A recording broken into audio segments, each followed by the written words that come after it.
From San Francisco, this is Democracy Now!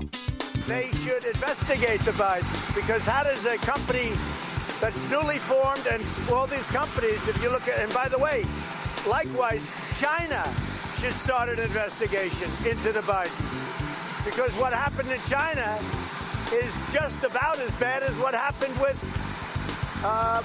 Ukraine. As the Democrats push ahead with their impeachment investigation, President Trump calls openly for the leaders of Ukraine and China to investigate his political rival, Joe Biden, and his son Hunter. Trump is just the fourth U.S. president to face a formal impeachment inquiry, joining Andrew Johnson, Richard Nixon, and Bill Clinton. Today, we look back at the Watergate scandal, which led to Nixon's resignation in 1974. It's the focus of the documentary Watergate, or How We Learned to Stop an Out-of-Control President. The long, dark night for America is about to end. 5 people have been arrested and charged with breaking into the headquarters of the Democratic National Committee. This break-in was part of a vast campaign to undermine the election itself. How high up in the White House does it go? And is the president himself involved? I have never obstructed justice. People have got to know whether or not their president's a crook. Well, I'm not a crook. We spend the hour with Charles Ferguson, the director of the documentary Watergate. All that and more coming up.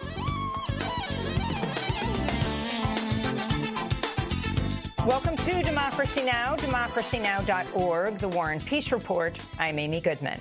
President Donald Trump called openly Thursday for the leaders of Ukraine and China to investigate Trump's campaign rival, Joe Biden, and his son Hunter for corruption. Trump's explicit remarks came as leaders of the Democratic-led House pushed ahead rapidly with their impeachment inquiry, which is centered around Trump's July 25th phone call with Ukrainian President Volodymyr Zelensky. Shouting to reporters over the roar of the presidential helicopter from the White House lawn, Trump responded to a question about what he hoped to gain when he asked Zelensky to investigate the Bidens during that call. Well, I would think that if they were honest about it, they'd start a major investigation into the Bidens. It's a very simple answer. They should investigate the Bidens, because how does a company that's newly formed, and all these companies, if you look at, and by the way, likewise, China should start an investigation into the Bidens, because what happened in China is just about as bad as what happened with Ukraine. Trump's comments came as CNN reported. President Trump spoke to Chinese leader Xi Jinping about Joe Biden and another 2020 campaign rival, Senator Elizabeth Warren, during a phone call in June. A record of that conversation was reportedly moved to the same highly secured computer server used to store Trump's July conversation with Ukraine's president. CNN also reports Trump promised President Xi he'd remain silent about Hong Kong authorities' crackdown on pro-democracy protests during the U.S.-China trade talks. Trump's appeal to foreign leaders to investigate the Bidens appears to be a direct violation of campaign finance law. Federal Elections Commission Chair Ellen Weintraub retweeted a statement she wrote last June warning, quote, "It's illegal for any person to solicit, accept, or receive anything of value from a foreign national in connection with the U.S. election. This is not a novel concept," she said. Trump may be getting what he wants. The Wall Street Journal is reporting Ukraine's top prosecutor is reviewing past investigations into a gas company linked to Joe Biden's son and may reopen investigations amidst pressure from President Trump. On Capitol Hill, President Trump's former special envoy to Ukraine, Kurt Volker, gave a 9-hour deposition to the House impeachment investigators behind closed doors Thursday. After his deposition, lawmakers released damning text messages shared between Volker and other State Department officials, making clear that the U.S. would only improve relations with Ukraine if President Zelensky cooperated with Trump's demand he investigate the Bidens. In one message to an aide of President Zelensky, sent just hours before the now infamous phone call with Trump, Volker dangles the prospect of a meeting with Trump, writing, quote, heard from White House, assuming President Xi convinces Trump he will investigate, get to the bottom of what happened in 2016, will nail down date for visit to Washington. In another text message, Bill Taylor, the top U.S. diplomat to Ukraine, expresses concern that the White House has frozen military aid to Ukraine, writing, quote, I think it's crazy to withhold security assistance for help with a political campaign. The Washington Post reports an Internal Revenue Service employee filed a whistleblower complaint reporting that a Treasury Department political appointee tried to improperly interfere with the tax audits for President Trump or Vice President Mike Pence. The complaint comes as Trump continues to resist lawmakers' efforts to force him to turn over tax records as part of a congressional investigation into whether the president violated the Constitution's anti-corruption provisions known as the Emoluments Clause. Meanwhile, House investigators are looking into reports that a trade association and a foreign government booked a large number of rooms at President Trump's hotels, but used only a fraction of them. Congressmember Jerry Connolly, who sits on the House Oversight Committee, told Politico, quote, it's an obvious attempt to curry favor with President Trump, adding, now we're looking at near raw bribery, he said. The Department of Homeland Security said Wednesday it'll soon begin collecting DNA samples from the hundreds of thousands of migrants arrested each year by immigration authorities.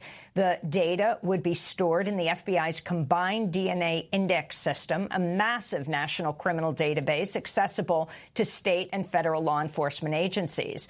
Among those who would have their DNA taken and sequenced under the Trump administration plan are children and asylum seekers who've broken no U.S. laws. Attorney Vera Eidelman of the American Civil Liberties Union condemned the plan, writing, this kind of mass collection alters the purpose of DNA collection from one of criminal investigation to population surveillance, which is contrary to our basic notions of freedom and autonomy, she said.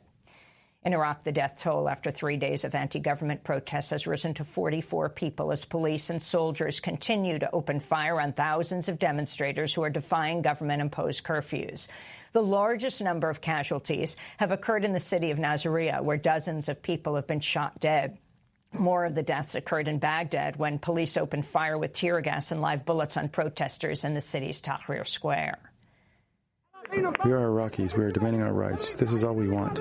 We want an occupation, a job that will bring us some good. What have you done to us? Have we elected you into power for a day like this? You have pushed us backwards, and the religious clerics are corrupt. Iraqi Prime Minister Adel Abdul-Mahdi addressed the nation earlier today, calling protesters' demands legitimate but ordering them to disperse. Honduran President Juan Orlando Hernandez is lashing out at federal prosecutors in the United States who've brought weapons and drug trafficking charges against his brother. On Wednesday, a U.S. prosecutor told a federal court in Brooklyn the brother, Tony Hernandez, personally accepted a $1 million bribe meant for President Hernandez from the notorious Mexican drug lord known as El Chapo. Tony Hernandez is accused of trafficking tons of cocaine through Honduras bound for the U.S. and of providing heavily armed security for drug shipments. President Hernandez is a staunch ally of President Trump. At a news conference Thursday, he denied reports he's profited from narco-trafficking and pledged continued support to the Trump administration. We will not stop working to keep on making Honduras a land that is hostile towards drug traffickers, towards gangs. This has been recognized by the United States from their president, their vice president, the State Department, the DEA, and Homeland Security over all these years that I have been president. Honduras has become one of the most violent countries in the world because of the devastating drug war and a political crisis that stems in part from a U.S.-backed 2009 coup that ousted the democratically elected President Manuel Zelaya. Ecuador's president has declared a national emergency as protests rage nationwide over his decision to end diesel and gasoline subsidies. President Lenin Moreno's austerity measures met a key demand of the International Monetary Fund as part of $4.2 billion deal agreed to in February. On Thursday, protesters spilled into the streets of Quito and other cities as the cost of energy rose dramatically. Police fired tear gas to clear protesters who set up barricades. One of the demonstrators, Julio Cesar, said President Moreno and other elites should pay to maintain fuel subsidies. They should be paying for these measures, for this economic crisis. The people are mired in misery. A people who are hungry are a people who fight on. On Thursday, transit unions declared a nationwide strike to protest the fuel price hikes, ending bus routes, making taxis unavailable, and closing roads across Ecuador. Peruvian President Martinez Vizcarra swore in a new cabinet on Thursday as a challenge to his leadership by right-wing opponents failed. On Monday, Vizcarra invoked a constitutional provision to dissolve Congress and call for new parliamentary elections. Congress responded by suspending Vizcarra as president and declaring his vice president to be Peru's interim president. But that challenge fizzled after no foreign governments recognized Vice President Arauz as president, who resigned just hours before being sworn in. In Brazil, a newly surfaced photo shows far-right President Jair Bolsonaro smiling and posing with a man who's been arrested in connection with the murder of human rights activist Rio City Council member Marielle Franco. Josenaldo Lucas Reitas was arrested Thursday and charged with disposing of the guns used in the March 2018 assassination. It's the second known photo of Bolsonaro taken with a suspect in Franco's murder. Another photo circulated in the Brazilian press shows Bolsonaro in a friendly embrace with a former police officer who's been charged with driving the car used in the assassination. Marielle Franco, who is black and a vocal member of the LGBTQ community, was a longtime critic of Brazil's police, who have been linked to thousands of killings and incidents of brutality in Rio's impoverished favela neighborhoods. In Las Vegas, Nevada, MGM Resorts International has agreed to an $800 million settlement with more than 4,000 survivors of the 2017 massacre outside the Mandalay Bay Casino.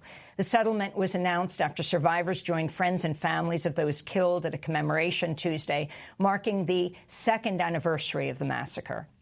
It was October 1st, 2017, when a lone gunman named Stephen Paddock used semi-automatic rifles altered with bump stocks to open fire from the resort's 32nd floor in a country music festival below, killing 58 people and wounding 851 others. It remains the worst mass shooting in modern U.S. history. In Maryland, a white nationalist Coast Guard lieutenant pleaded guilty Thursday to federal weapons and drugs charges after investigators uncovered his plot to kill high-profile liberal figures, including Democratic lawmakers, media personalities, and judges. 50-year-old Christopher Hassan was arrested with a stockpile of 15 guns and more than 1,000 rounds of ammunition after he used his work computer at the Coast Guard to read the manifestos of mass killers and to research sniper attacks. Federal prosecutors did not file terrorism charges against Hassan. He faces up to 31 years in prison at a January sentencing hearing. Bernie Sanders' campaign says the Vermont senator and 2020 presidential hopeful is recovering well from surgery to clear a blocked artery. On Tuesday night, Sanders was hospitalized after he complained of chest pain at a campaign event in Las Vegas. Jane Sanders said her husband will spend the weekend recuperating at their home in Burlington, Vermont, and is looking forward to the October 15th debate when 12 Democratic candidates will square off in Columbus, Ohio. And 2 Iowa-based environmental activists have been charged by a federal grand jury with multiple felonies for their attempts to delay the construction of the $3.8 billion Dakota Access Pipeline. 3 years ago, Catholic worker activist Jessica Resnicek and Ruby Montoya publicly took credit for setting fire to 5 pieces of heavy machinery being used to construct the pipeline and for destroying pipeline valves, delaying construction for weeks. Speaking on Democracy Now! In 2017, Jessica Resnicek denied her actions were violent. I think that the oil being taken out of the ground and the machinery that does it and the infrastructure which supports it, this is violent. These tools and these mechanisms that industry and corporate power and government power have all colluded together to create. This is destructive. This is violent, and it needs to be stopped. And those are some of the headlines. This is Democracy Now!, democracynow.org, The War and Peace Report. I'm Amy Goodman. President Donald Trump called openly Thursday for the leaders of Ukraine and China to investigate Trump's campaign rival, Joe Biden, and Biden's son, Hunter, for corruption. Trump's explicit remarks during a press conference came as leaders of the House pushed ahead rapidly with their impeachment investigation. They should investigate the Bidens, because how does a company that's newly formed, and all these companies, if you look at, and by the way, likewise, China should start an investigation into the Bidens, because what happened in China is just about as bad as what happened with Ukraine. President Trump pushed back again Thursday night when he tweeted he has the, quote, absolute right to recruit foreign countries to investigate corruption, and the president may be getting what he wants. The Wall Street Journal is reporting Ukraine's top prosecutor is reviewing past investigations into a gas company linked to Joe Biden's son and may reopen investigations amidst pressure from President Trump. This comes as CNN reports Trump discussed the presidential prospects of both Joe Biden and Senator Elizabeth Warren during a phone call with Chinese President Xi Jinping on June 18th and said he would keep quiet on Hong Kong protests during trade talks.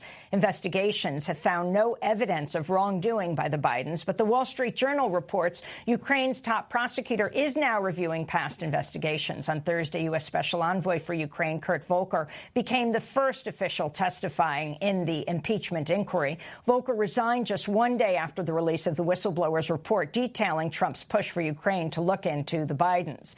President Trump is just the fourth U.S. president to face a formal impeachment inquiry, joining Andrew Johnson, Richard Nixon, and Bill Clinton. Well, today we look back at the Watergate scandal, which led to Nixon's resignation in 1974. The scandal's the focus of a documentary titled Watergate, or How We Learned to Stop an Out-of-Control President. It chronicles the dramatic events surrounding the break-in at the Democratic National Committee headquarters at the Watergate office complex in 1972, which precipitated Nixon's eventual resignation 2 years later under threat of impeachment. This is the film's trailer. The long, dark night for America is about to end. 5 people have been arrested and charged with breaking into the headquarters of the Democratic National Committee. This break-in was part of a vast campaign to undermine the election itself. How high up in the White House does it go? And is the president himself involved? I have never obstructed justice. People have got to know whether or not their president is a crook. Well, I'm not a crook. They want war, I'll give them war. The question of whether a president still in office can be indicted in the criminal courts, it is far from settled that can be done. The Constitution says a person can be impeached for treason, bribery, or other high crimes and misdemeanors that could threaten the liberties of the American people. President Nixon has discharged Watergate special prosecutor. The FBI, acting upon orders from the president, sealed off the special prosecutor's office. One thinks that in a democracy maybe this would not happen. In terms of the presidency, we've got everything on the line. That's the trailer to the film Watergate, or How We Learned to Stop an Out-of-Control President. The film is directed by Charles Ferguson, who won an Academy Award for his documentary Inside Job. I started by asking Ferguson if he'd begun making the film before or after Donald Trump was elected president. Well before he was elected, and I originally wanted to make something of principally historical value, in part to show younger people who weren't around when Watergate occurred what it was like. But as events progressed, it became clear that I had to make a quite different film that certainly showed what Watergate was like, but that also showed how the system works and doesn't work when there's a true constitutional crisis in the United States. So there are many people who watch or listen to this show in this country who were born, well, long after Richard Nixon. This is ancient history for them. Can you start off by explaining what the Watergate scandal was and why, in particular, you got interested in this? Well, the scandal began with the discovery and arrest of 5 men in business suits carrying a great deal of cash and a lot of electronics in the headquarters of the Democratic National Committee on June 17, 1972. But the investigation initially of that burglary and bugging operation turned into an investigation both by law enforcement and, very importantly, by 2 journalists, 2 young crime reporters at the Washington Post, turned into an investigation of what became what was unveiled to be a far wider effort on the part of the Nixon administration to undermine the Democratic Party and Nixon's Democratic opponents in the 1972 election. Now let's talk about this, because that 1972 election, he won by a landslide. This was by no means a squeaker. That's absolutely true. And most people agree that, in fact, he didn't have to do any of this stuff in order to win. But he did it anyway. Paranoid. Yes, he was. Richard Nixon was an angry, troubled man, and he saw enemies everywhere, including where they didn't really exist. So explain what the Watergate break-in was. Well, the break-in had been ordered and authorized by the former Attorney General of the United States, John Mitchell, who had resigned as Attorney General in order to manage Nixon's re-election campaign. Called? Yes, a very ironic name, the Committee to Re-elect the President, abbreviated as CREEP. Yes, one couldn't make that up. So he's CREEP's chief. Yes. And he and several other high-level people at the Committee to Re-elect the President, acting under constant pressure from Nixon and his chief aides, started a wide-ranging campaign to investigate and undermine the Democrats. And, in fact, there were multiple operations, some managed through the White House, some managed by personal friends of Nixon, some managed by the re-election campaign, to do many different things.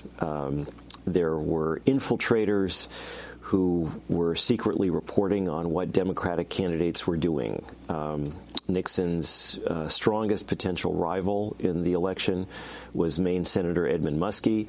Muskie's driver was secretly on the payroll of the Nixon campaign and copied and reported documents, records, plans, etc. There were dozens of such operations, dozens of them, many of which were eventually revealed after the burglars were caught in June of 1972. And how does this relate to the Bay of Pigs?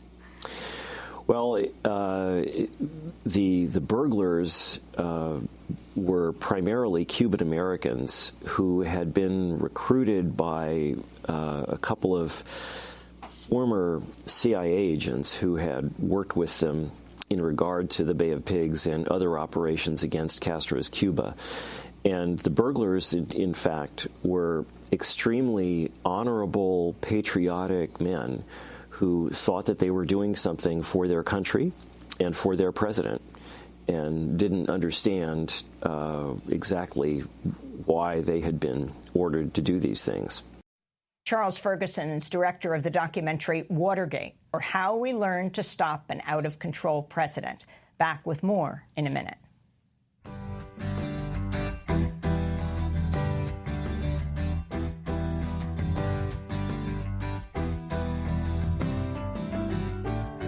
All right, I'm on Johnson Avenue in San Luis Obispo, and I'm 5 years old, or 6 maybe, and indications that there's something wrong with our new house.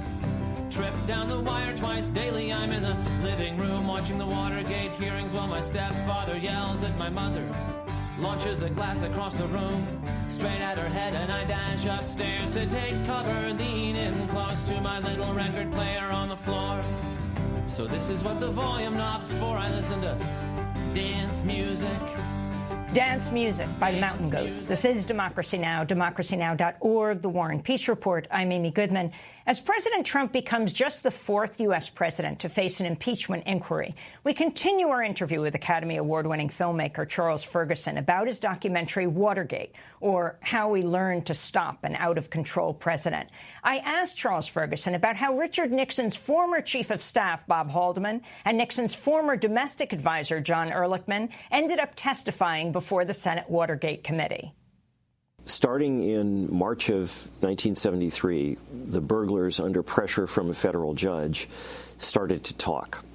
And when they started to talk, the Senate formed a special committee to investigate the Watergate affair, and it held public hearings starting in May of 1973, which were televised live by all three networks and which completely transfixed the United States. And among those forced to testify were Nixon's former chief of staff and former domestic policy advisor, who continued to deny all involvement. And when they testified, there wasn't yet definitive evidence to convict them, but it was already clear that a lot of very unsavory things had occurred, and you're about to see their cross-examination.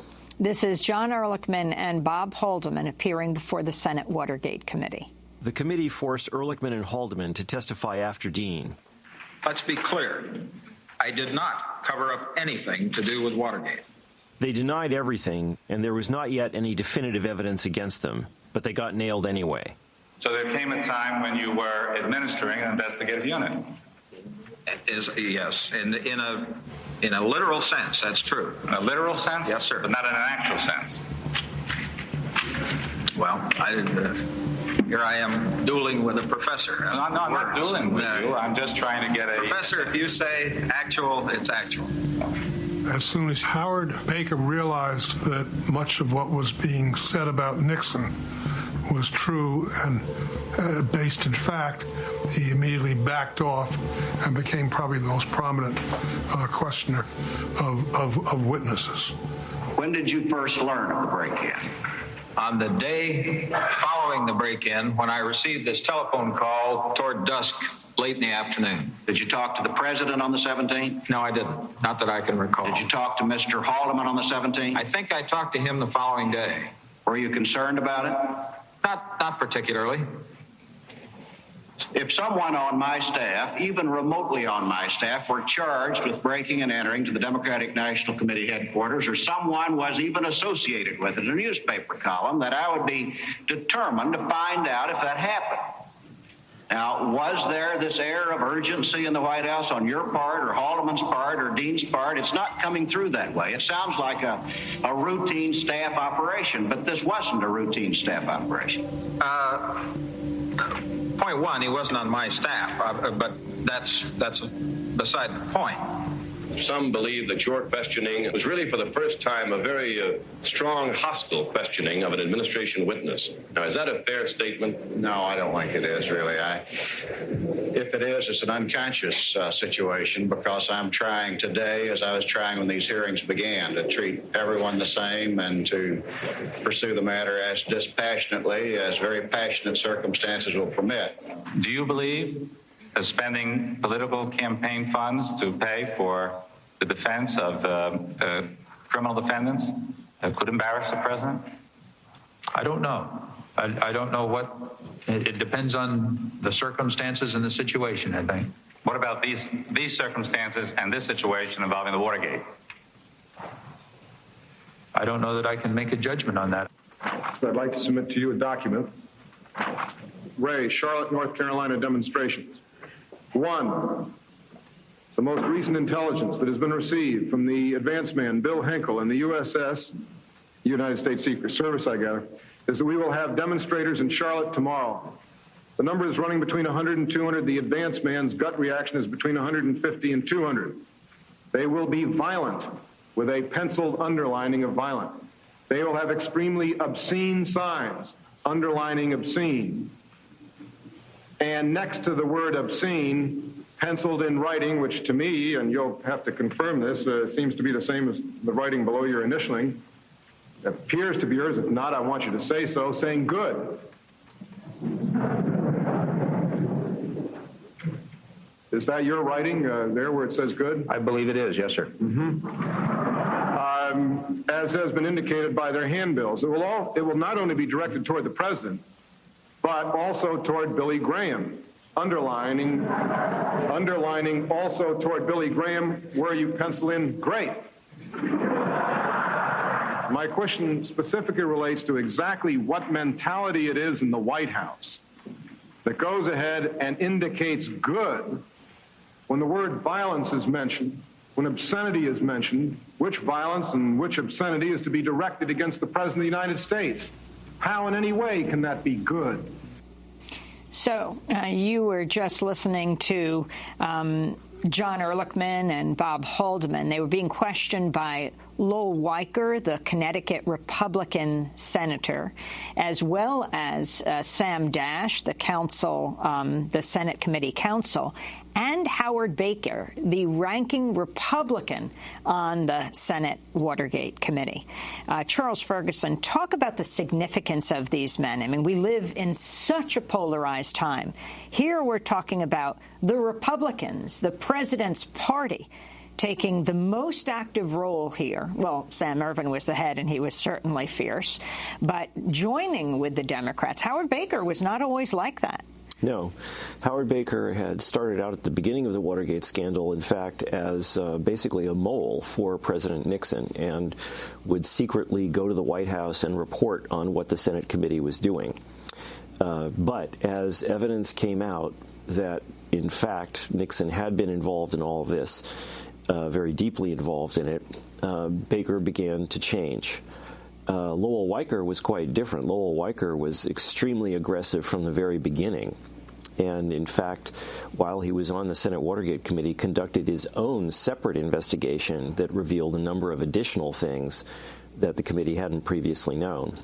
There was, without question, a degree of bipartisanship in that effort that we certainly don't see these days. And this must have been a very unusual experience for you as you started this film before Donald Trump was elected. And as you're moving through it, I mean, all the players are now coming forward, like in the second clip we want to play, which is former Watergate special prosecutors George Frampton and Jill Wine-Banks discussing the security of the evidence files. We're seeing Jill Wine-Banks on TV all the time now, talking about President Trump. Yes.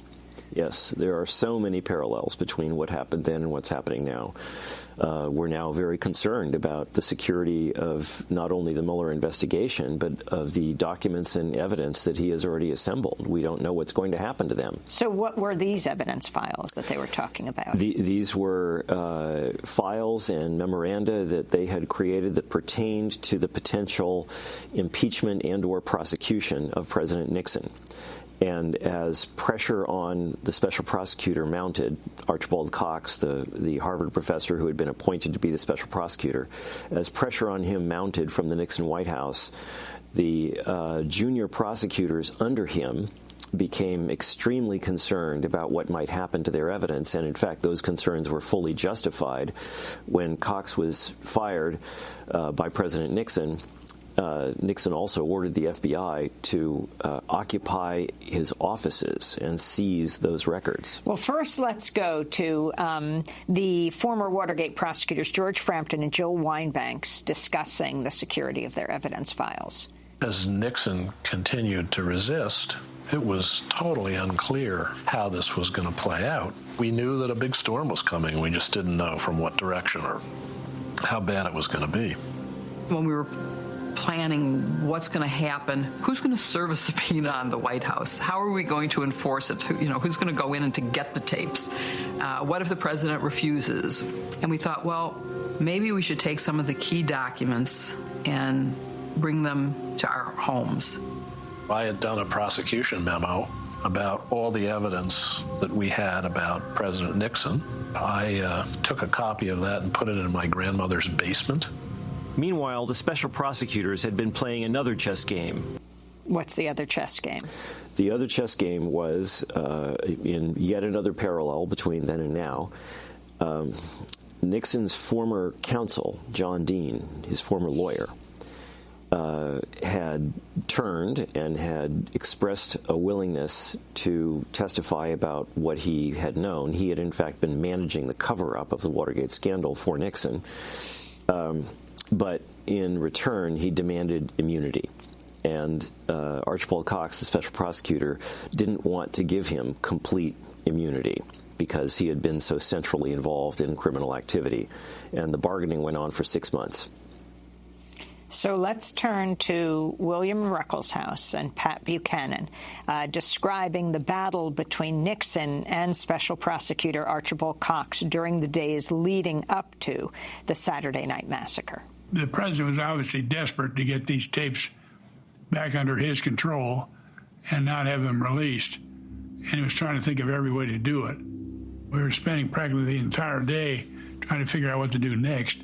Sources close to the negotiations indicated late today that, so far, all efforts to reach a compromise on the tapes case had failed.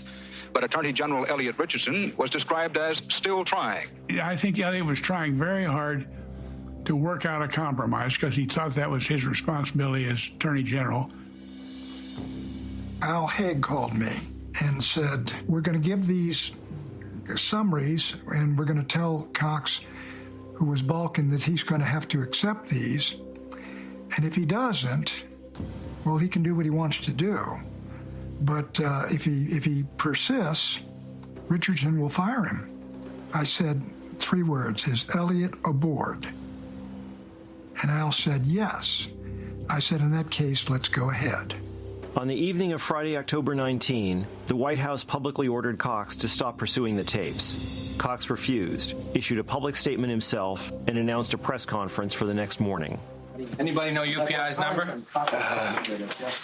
Jim Doyle from Archibald Cox's office. I have a long statement. Are you ready?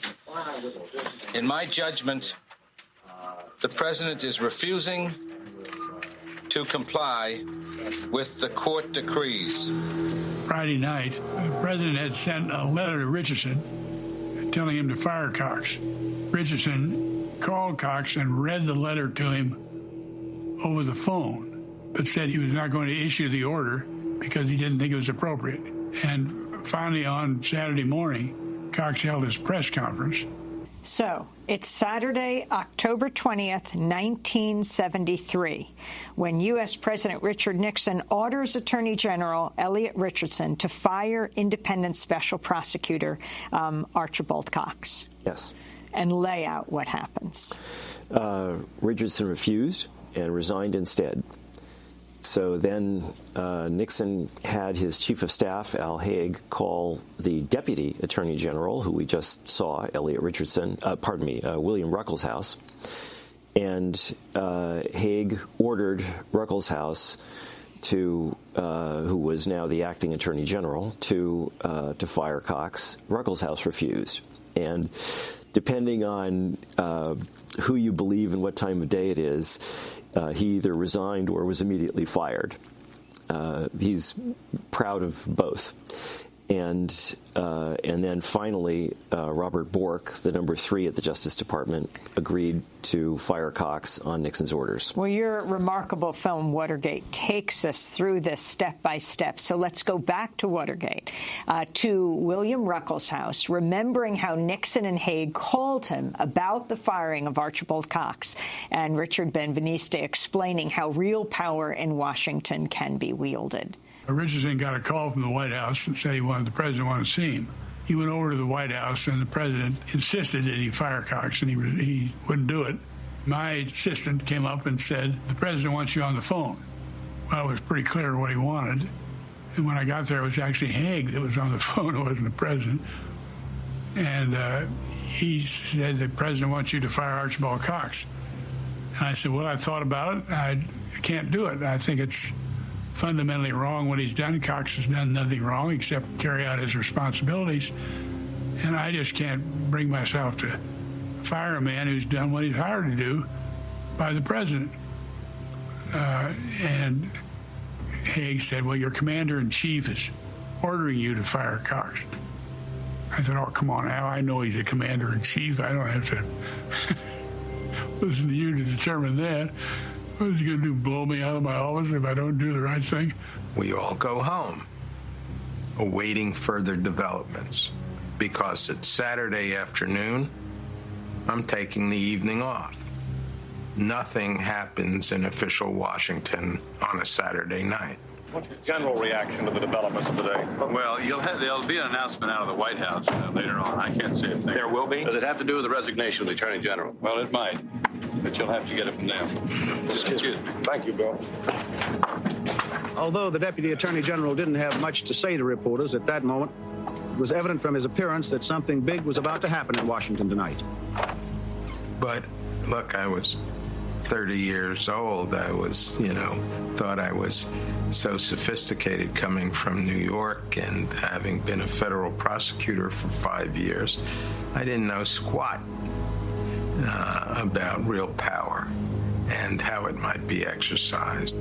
At 8:20 p.m. Saturday evening, all normal television broadcasts were suddenly interrupted.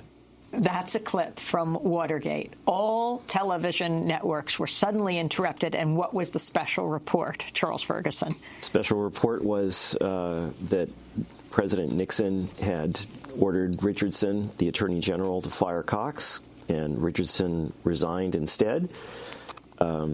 Then Deputy Attorney General William Ruckelshaus was ordered to fire Cox, and he refused, and he was fired. And then finally, Archibald Cox himself was fired by Richard Nixon. And all networks interrupted their normal programming to announce this, and the people announcing it, often from the White House lawn, were visibly shaken. It was clear that they were terribly distraught by what had just happened, as was the whole country. And Richard Benveniste, that last voice we heard, explain who he was and what happened to him? He was the deputy, or one of the deputy special prosecutors working under Archibald Cox. And Nixon, in an oversight, neglected to fire Cox's staff, just fired Cox. So the staff remained, and 5 days later, after enormous political and popular resistance, Nixon was forced to appoint a replacement special prosecutor, and Benveniste stayed in his job. And he stayed in his job, but a special prosecutor was appointed. He was Leon Jaworski, was the replacement special prosecutor. So let's turn to yet another clip from Watergate. I mean, the film itself is over 4 hours, and the health problem with that is that you almost can't breathe for the 4 hours. It is so filled with suspense. In this, Richard Benveniste, George Frampton, and Jill Wine-Banks describe the tension for the special prosecutor office after the Saturday night massacre. And this is accompanied by archival footage and explain who Henry Ruth and James Doyle are, who speak to the press immediately after the announcement. Explain that. Henry Ruth was another deputy special prosecutor. And Jim Doyle was Archibald Cox's and the special prosecutor office's spokesman. Public spokesman. Let's go to the clip. Raw force had supplanted law. It was the closest thing to a coup d'etat that our country ever experienced. I mean, I thought it was possible that some of us would be arrested. I mean, the president had mounted a coup. What happens in a coup? I mean, you arrest people, right? Locked out of their own offices, the prosecutors went upstairs to the library. Are you planning on continuing the investigation? I must say, I suppose that human emotions take over in this kind of occasion, because one thinks that in a democracy maybe this would not happen. But when Richard Nixon fired Archibald Cox, he disastrously misjudged reaction from the public, the courts, the media, and Congress, not to mention the special prosecutors themselves, who were not about to roll over and play dead. We talked about what we were going to do, and some people, very few actually, said, well, we ought to resign. And Archie said, no, you should not. If you haven't been fired, you should do everything you can to pursue this case. The president hadn't fired us, he'd fired Archie. Nobody knew of our existence, really. We were staff. If in an oversight Nixon had forgotten to fire us, then we're here. Let's make them fire us. The White House announced last night that you were abolished. Now, when did you begin to get word that you weren't abolished? You know, the White House announced we were abolished, but if they announced the sky is green and then you look up and the sky is blue, a couple of weeks ago, I got word from the civil service that I was a permanent employee of the government and that I had rights. We are going to try like hell. And that's the message I want to get across today. We are here and we are going to try. We are a criminal prosecution force. We have reason to believe there's been some serious crime, and we want to prosecute it. So that is Jim Doyle. Still, the spokesperson had not been fired for the special prosecutor's office, who would become Leon Jaworski. Yes. Nixon was under pressure, forced to appoint a replacement special prosecutor, a Texas attorney, Leon Jaworski, 5 days later. But during that 5 days, we really didn't know what the world was going to be like. Mm-hmm. It was an enormously tense, difficult time, very scary time. Closest thing the United States has ever experienced to a coup. Elaborate on that. Well, so Nixon had fired the Attorney General, the Deputy Attorney General, and the Special Prosecutor. He'd ordered the FBI to occupy the Special Prosecutor's offices, and he was resisting subpoenas that had been issued for the secret tapes that he had made, which eventually proved his guilt. And it was really very unclear that the rule of law would triumph. And it was in the wake of the Saturday Night Massacre that for the first time people in Congress and many people throughout the nation and the media started calling for Nixon's impeachment. Charles Ferguson is the director of the documentary Watergate, or How We Learned to Stop an Out-of-Control President. We'll be back with him in 30 seconds.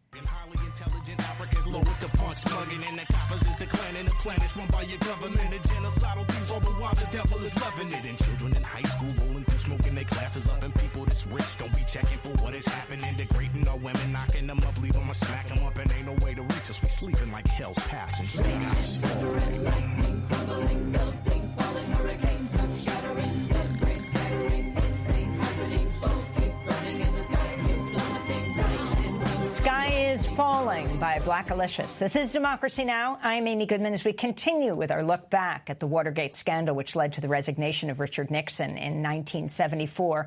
We're speaking to Charles Ferguson, the director of the documentary Watergate, or How We Learned to Stop an Out-of-Control President. Let's turn to another excerpt of the film. This clip features several members of the House Judiciary Committee, which eventually voted to submit 3 articles of impeachment to the full House. It begins with the venerable Texas Congresswoman Barbara Jordan.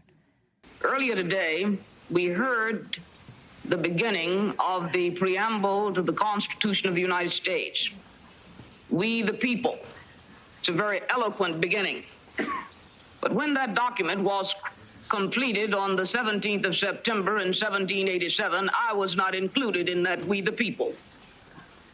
I felt somehow for many years that George Washington and Alexander Hamilton just left me out by mistake. But through the process of amendment, interpretation, and court decision, I have finally been included in we the people. Today, I am an inquisitor, and hyperbole would not be fictional and would not overstate the solemnness that I feel right now. My faith in the Constitution is whole, it is complete, it is total. And I am not going to sit here and be an idle spectator to the diminution, the subversion, the destruction of the Constitution. It isn't the presidency that is in jeopardy from us. We would strive to strengthen and protect the presidency. But if there be no accountability, another president will feel free to do as he chooses. But the next time, there may be no watchman in the night. Republicans David Dennis and Trent Lott gave the strongest speeches opposing impeachment. The March 21 payment to Hunt was the last in a long series of such payments, engineered by Mitchell, Haldeman, Dean, and Kalmbach, and later on LaRue, and all, so far as appears, without the president's knowledge or complicity. We are faced with impeaching the president. The line must be drawn directly to the president, clearly to the president. This has not been done. But they hadn't reckoned with Elizabeth Holtzman. The president discussed the matter of paying Hunt 10 separate times in a conversation on March 21st with Dean and Haldeman. And the last time the president discussed it, he said, and I quote, "That's why for your immediate thing, you've got no choice with Hunt but the 120 or whatever it is, right? Would you agree that that's a by-time thing? You better damn well get that done, but fast. Well, for Christ's sake, get it." Perhaps some people find ambiguities in that conversation. I don't. That last voice, Elizabeth Holtzman, the first Congressmember Barbara Jordan. Now, we've leaped forward over half a year to the House Judiciary Committee and the impeachment hearings. Why don't you take us through what happened in October, the Saturday Night Massacre, the president being forced to appoint a new special prosecutor, so then everyone felt he would be covering for President Nixon, Leon Jaworski, and explain what happened next with Archibald Cox's staff actually still there doing the work. Well, Leon Jaworski proved to be a quite tough guy, and took his job very seriously, and eventually, from a combination of political pressure and legal decisions, Nixon was forced to turn over the first group of his secret tapes, which already demonstrated enormous involvement, at least in the Watergate cover-up. And those tapes were then transmitted by the special prosecutor to the House Judiciary Committee, which was considering Nixon's impeachment. The House Judiciary Committee spent 6 months conducting its research, hearing from witnesses, reading documents, and then opened public debate. And what we just saw was part of that public debate. And explain, especially for young people who don't even know what these tapes were about, that Richard Nixon himself secretly ordered the taping of the White House and all the conversations in the Oval Office? Yes, Nixon secretly taped himself between February of 1971 and July of 1973. And only one person on his staff, his chief of staff, Bob Haldeman, knew about the existence of the taping system. Nobody else knew, including his cabinet. And those tapes eventually demonstrated Nixon's direct complicity in the Watergate cover-up and led to his forced resignation. And there was also another issue. It's not only the Watergate cover-up, but it was the burglarizing of Daniel Ellsberg's psychiatrist's office. Yes. Along with these many efforts to investigate and sabotage the Democrats and Nixon's Democratic opponents, there was a similar effort conducted by many of the same people to investigate, infiltrate, and sabotage the anti-war movement that was opposing the war in Vietnam and Nixon's policies with regard to the war in Vietnam. And Daniel Ellsberg was one of the targets of those efforts because Daniel Ellsberg, previously a top advisor to the Pentagon with regard to Vietnam, had leaked to the New York Times and the Washington Post a secret study of American policy in Vietnam that he had been involved in constructing, and which demonstrated that the American government had frequently lied about Vietnam. And Nixon was outraged, as was Henry Kissinger, and Nixon and Kissinger eventually forced an effort to investigate and try to sabotage Daniel Ellsberg, and that involved a burglary of Daniel Ellsberg's psychiatrist's office. And he was going to face the rest of his life in jail, Ellsberg. His trial was going on at this time. Yes, he was charged with offenses under the Espionage Act, and he was facing a potential total of over 100 years in prison. For releasing the Pentagon Papers. And what was the judge's reaction in his trial when he understood what had taken place? Well, as a result of the Senate Watergate Committee's investigations, in the middle of 1973, an enormous number of revelations came out, including those pertaining to Ellsberg and what Nixon had and the administration had done to him. That included not only burglarizing Ellsberg's psychiatrist, but wiretapping various people involved in the anti-war movement, wiretapping various people who were suspected of leaking. John Ehrlichman, the domestic policy advisor, had actually approached the judge in the Pentagon Papers case and offered him the directorship of the FBI while he was judging the Ellsberg trial. And when all of this came out, the judge dismissed all charges against Ellsberg because the case had been so prejudiced by the administration's behavior. And so now we move to the House Judiciary Committee with Barbara Jordan, with Liz Holtzman. And what did they do?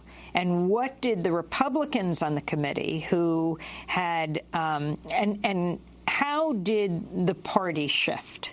When did Republicans like Trent Lott get convinced of Richard Nixon's guilt? Well, some Republicans stayed loyal to Nixon until the very end. But most Republicans began to shift after the first group of Nixon's tapes were released, and as a result of what the Senate Watergate Committee and then later the House Judiciary Committee's impeachment inquiry had uncovered about Nixon's behavior. And in late July of 1974, the Judiciary Committee voted on 3 articles of impeachment, which were approved and which were then going to be referred to the House, which would have almost certainly impeached Nixon. But before then, a second group of tapes were released just after the impeachment votes as a result of legal pressure from the special prosecutors and a Supreme Court decision. And those tapes showed Nixon extremely directly ordering the Watergate cover-up and engaging in several abuses of presidential power in order to conceal what his organization had been doing. And at that point, all of Nixon's remaining Republican support disappeared. So, Charles Ferguson, you've worked on this film now for years, before the Trump presidency and during it. It's just been released. What most surprised you in your research, and what's most important, especially for young people, to understand as we look at what's happening today? I think that one thing that surprised me was the degree to which the successful resolution of the Watergate scandal depended on the unbelievable courage and commitment and high ethical standards of a relatively small number of people. I was astounded by what people in the media did, by members of Congress and what they did, by government officials who stood up to President Nixon, refused to obey his orders in some cases. It was quite remarkable to see that, to see the way that the government worked and people in the media worked. Katharine Graham, the owner of the Washington Post at the time, she had a spinal cord of tempered steel. And the Republicans filed a lawsuit against the Washington Post in an attempt to get access to their sources. And when that happened, the reporters went to the editor went to Mrs. Graham, and her response was, the reporter's notes are not their notes, they're my notes, and if anybody's going to go to jail, it's going to be me. It's difficult to imagine a media executive in a comparable situation saying that now. And I would say the same thing for many government officials and many members of Congress. So one worrying difference between Watergate and now is I think that the quality of people in government service and the quality of people in Congress has declined sharply, as has bipartisanship in Congress. Charles Ferguson, the Academy Award-winning director, his latest documentary, Watergate, or How We Learned to Stop an Out-of-Control President. An interesting side note, the identity of Deep Throat, the anonymous source for Washington Post journalists Bob Woodward and Carl Bernstein's Watergate reporting, was a mystery to the public for decades. But there was one person who repeatedly publicly asserted that it was, in fact, Mark Feld, the associate director of the FBI during Watergate. The person who revealed this? Famous screenwriter and author Nora Ephron, the ex-wife of Carl Bernstein. The Washington Post recently unearthed this in a story headlined, "Deep Throat's identity was a mystery for decades because no one believed this woman." Nora Ephron's the filmmaker behind the classic films When Harry Met Sally, Sleepless in Seattle, Heartburn, You've Got Mail, and Silkwood. I'm Amy Goodman. Thanks so much for joining us.